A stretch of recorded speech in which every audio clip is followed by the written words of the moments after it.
All right, guys. So in this module, we've looked through different plans that people have used, and some things and some guidelines that they've put in place when they're designing a project-based learning experience. I wanted to share with you my process and what I've used in the past, what both myself in the classroom and my staff, in order for us to create good project-based learning experiences for our students. So where I like to start is building it, because if you build it correctly, the students will come and they will get a lot more out of the project, enjoy it more, and you'll feel more successful as a teacher if you take the time to build a good project. Now, that's not to say that the first time you do it, it's going to be knock it right out of the park, but if you start with a good foundation and you have a good idea of where you want to go and what you want the students to learn, it's definitely going to make your project more successful in the long run.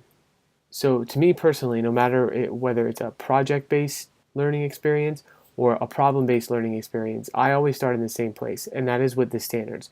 What do I want the students to know? We start with whatever a core concept is with those standards, and we try to work in as many standards as we can to integrate and to hit as many different subject areas. That would make sense without muddying the waters or making the project too big or take too long to do. We're still working in the elementary field, so I know that they're capable of a lot, and I've seen them accomplish a lot of things.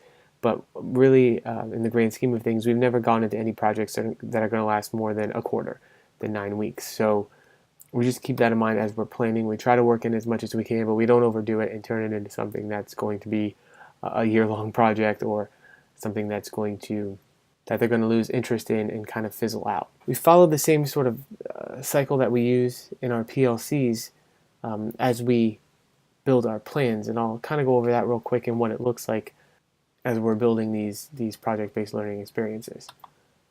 So here's our PLC cycle, our guiding questions that lead us through our PLC process. And really, it's within this cycle that we start brainstorming about or coming up with ideas of what the students will create. So when we're looking at what exactly do we expect all the students to learn, it's where we're coming up with those things. Okay, if this is what they're going to learning, how are we going to get them to demonstrate their learning, and what kind of ideas do we have? Like, what can the students create? What's that guiding question of why they want to learn these things, and how are we going to know that they've learned it? We work with scales a lot, and we think about the products that they're going to create, or what it is they're going to do, and how will that demonstrate these things. So we design those scales, those rubrics, those expectations, on the how will we know when they've learned it. And then we go into the how are we going to teach it? What is it that we're going to do? How are we going to lay out this project step by step? What are the guiding questions? How are we going to engage them in the critical thinking and find those real life contexts? So to reflect a little bit, we start with the standards. We follow that PLC cycle, basically, which is summed up by the what do we want the students to learn? How will they know if they've learned it? And how are we going to teach it? And then we move on to the scales and rubrics and requirements, as I was going over a second ago. So we use scales and rubrics a lot to plan out the how will we know that they've learned it. And this is where the creative juices start flowing. Well, what if they did this? And maybe they could make that. We could enter in this contest. A lot of the times these start with things that are already online. We had within our county, they do a recycling video contest every year.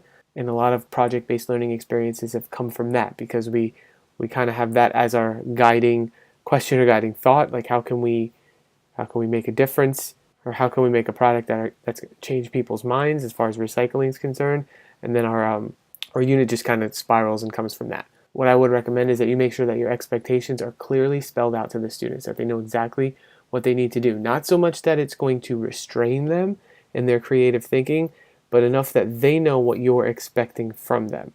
Keep in mind that it's okay if it's not perfect. Okay, as we were saying, we're working through this process.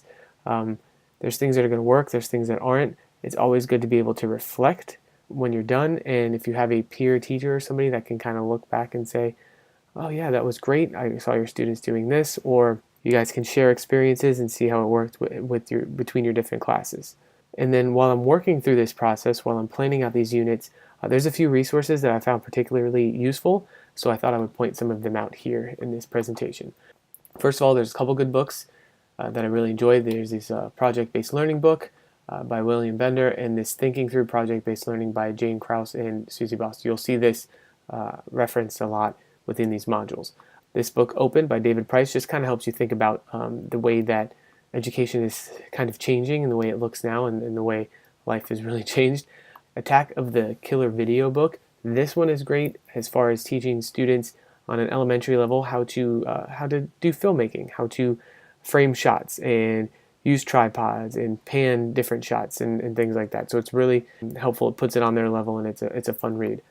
CPALMS is where we get our Florida state standards. So you might want to find the standards that are relevant to your district, your county, your state. Pinterest, good source for some jumping off ideas.